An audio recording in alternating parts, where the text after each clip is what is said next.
নমস্কার, সুভদ্রা রান্নাঘরে আমার সকল দর্শক বন্ধুকে জানাই স্বাগত। আমি শিউলি। আজকে আমি দেখো মিষ্টি আলু এনেছি, সুইট পটেটো।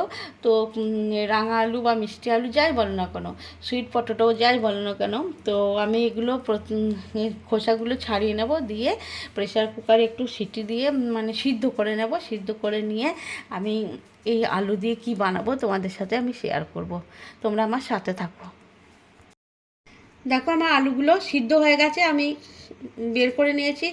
এবারে খুব গরম, এগুলোকে আমি কাঁটা চামচ দিয়ে এগুলোকে একটু ম্যাশ করে নিচ্ছি। তারপর ঠান্ডা হলে আমি এর সাথে কি মেশাবো, এগুলো আমি সুইট পটেটো বা মিষ্টি আলুর টিকিয়া বানাবো। তো আমি কিভাবে বানাচ্ছি আর কি মেশাবো সেগুলো আমি তোমাদেরকে দেখাবো। আগে ঠান্ডা হোক তারপর। আলু টিকিয়া বানানোর জন্য আমি প্রথমে কড়াতে একটু তেল দিয়ে দিয়েছি, কতগুলো জিরে ফোড়ন দিয়ে দিলাম, আর এই যে কড়াইশুঁটি আমি একটু হাফ বয়েল করে রেখেছি সেটা দিয়ে দিলাম,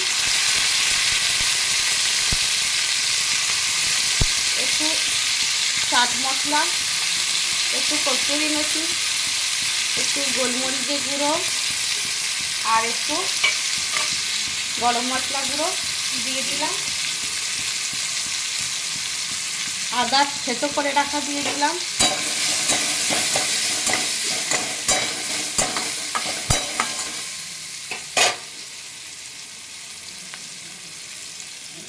কাজুকে আমি মিহি করে কুচি করে রেখেছি, কিশমিশ কুচো করে রেখেছি, এগুলো দিয়ে দিলাম, কাঁচা লঙ্কা একটু কুচো দিয়ে দিলাম, আর এটা হচ্ছে নারকেল কুচি, একদম সুন্দর করে চপ করে রেখেছি, আর বাইন্ডিংয়ের জন্য সামান্য এক ফোঁটা আলু দিয়ে দিলাম। এই ফুলটার যে বাইন্ডিংটা হবে তার জন্য।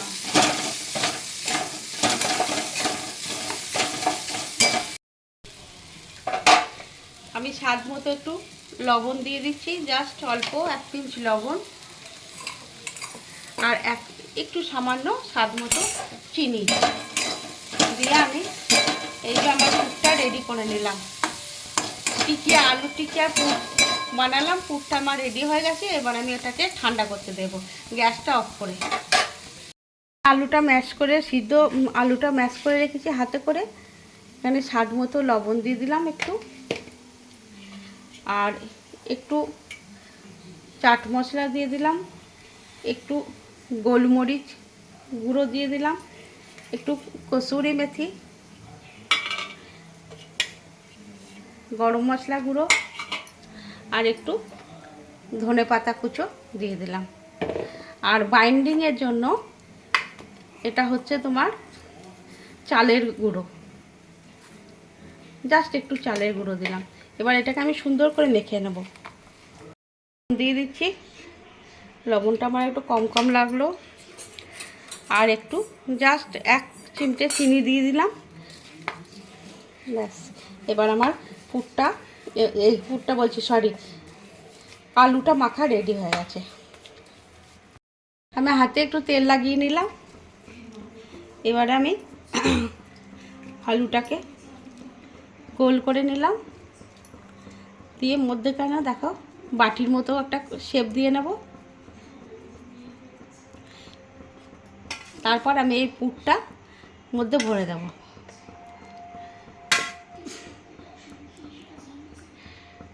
দিয়ে এবার মুখটা আমি এরকমভাবে মুড়ে দেব। হয়ে গেল, একদম রেডি।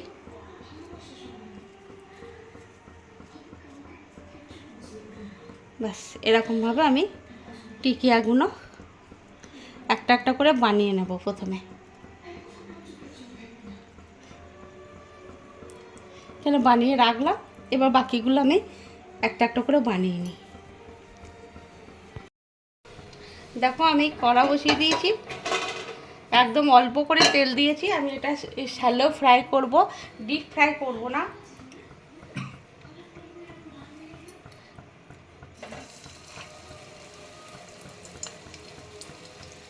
সুন্দরভাবে এরকমভাবে আমি শেপ দিয়েছি গোল গোল করে।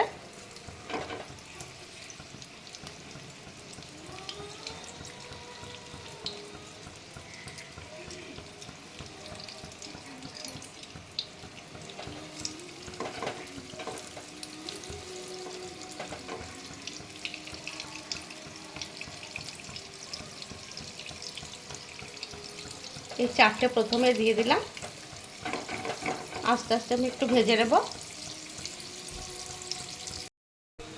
দেখো আমার টিকিয়াগুলো খুব সুন্দর হয়ে গেছে। আমি উল্টে পাল্টে আস্তে আস্তে ভেজেছি। এই যে তোমরা দেখো, আস্তে আস্তে ভাজলাম। আর খুব ফুলেছে, ফুলে বেশ আরও বড় বড় হয়ে গেছে। এরকম ফুলেছে, বুঝতে পারছো? এই যে যাই হোক, এবার আমি এগুলো তুলে নেব। এবার আমি তুলে নিচ্ছি একে একে, আস্তে আস্তে আমি সব তুলে নিয়ে তোমাদেরকে সার্ভ করে দেখাবো। আমার আলুর টিক্কা রেডি এবং সার্ভ করে দিয়েছি। দেখো অসম্ভব সুন্দর হয়েছে। তো তোমরা আমি যেভাবে বানিয়েছি এইভাবে একবার বানাবে, বানিয়ে খাবে, খেয়ে আমাকে কমেন্ট করে জানাবে তোমাদের কেমন লেগেছে আলুর টিক্কা। আমি সুইট পটেটো মানে মিষ্টি আলু দিয়ে বানিয়েছি। তোমরা একবার মিষ্টি আলু দিয়ে বানিয়ে খাবে, খেয়ে আমাকে বলবে। আমার বানানোর প্রসেসটা একটু অন্যরকমভাবেই বানিয়েছি। তো আমার মতো একবার অন্তত তোমরা বানাও, আমি চাই বানিয়ে খেয়ে দেখে আমাকে কমেন্ট করে জানাবে। আমার কাছে দূরে দেশে বিদেশে যারা বন্ধু বান্ধব আছো তাদেরকে জানাই অসংখ্য অসংখ্য ধন্যবাদ আমার সাথে এবং আমার পাশে থাকার জন্য। অনেক অনেক শুভেচ্ছা, ভালোবাসা। তোমরা সবাই ভালো থেকো, সুস্থ থেকো। আবার বলছি, তোমাদেরকে সকলকে জানাই অনেক অনেক ভালোবাসা।